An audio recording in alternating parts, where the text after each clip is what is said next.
According to Thomson atom is a positively charge sphere. जो atom है एक positively charge sphere है और जो इलेक्ट्रॉन्स हैं इसके बीच में है कहीं ना कहीं पे। इसके बीच में होने का मतलब क्या, जैसे इन्होंने एग्जांपल ली वाटरमेलन की, अगर हम तरबूज के एग्जांपल लेते हैं उसमें क्या कुछ होता है, तो वो रेड वाला पार्ट होता है जिसे हम खाते हैं, क्लियर, रेड एडिबल पार्ट है जो हमें जिसे हम खाते हैं, और उसमें बीज होते हैं, सीड्स होते हैं।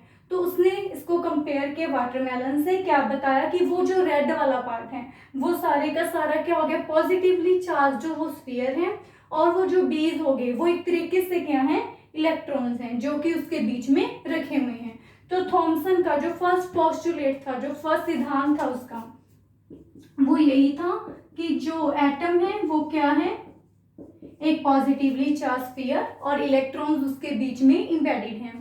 इसका जो सेकंड पोस्टुलेट था वो ये था कि जो प्रोटॉन्स हैं और इलेक्ट्रॉन्स हैं उनकी जो नंबरिंग है वो कितने अमाउंट में पाए जाते हैं, वो क्या दोनों में बराबर होते हैं।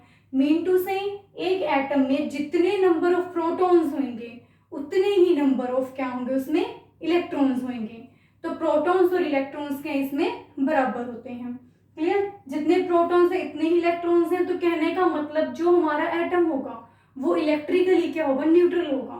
न्यूट्रल होने का मतलब हमें अंडरस्टूड है, पॉजिटिव और नेगेटिव चार्ज एक दूसरे को क्या कर देंगे, कैंसल आउट कर देंगे, क्लियर। तो थॉमसन ने दो हमें पोस्टुलेट्स दिए थे। फर्स्ट इज कि जो ये एटम है ये पॉजिटिवली चार्ज स्फीयर है जो जिसमें क्या है, इलेक्ट्रॉन्स इंबेडेड हैं।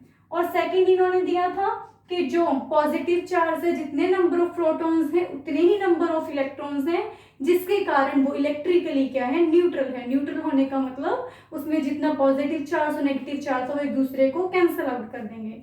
बट इसकी लिमिटेशंस क्या थी, इसके ड्रॉबैक्स भी थे।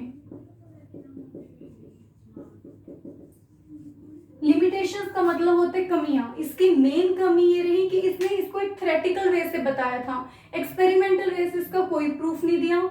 और जो अदर साइंटिस्ट थे उन्होंने जब इसे एक्सपेरिमेंटली देखा तो उन्होंने इसको ऑब्जर्व किया कि एटम है वो एक पॉजिटिवली चार्ज स्फीयर नहीं है और ना ही एक तरीके से इलेक्ट्रॉन्स इसमें इंबेडेड है। उन्होंने कहा, थॉमसन ने ये चीज सही बताई कि नेगेटिव चार्ज है, पर ये चीज गलत बताई कि इस तरीके से इंबेडेड है और वो पॉजिटिवली चार्ज स्फीयर है। Now second model,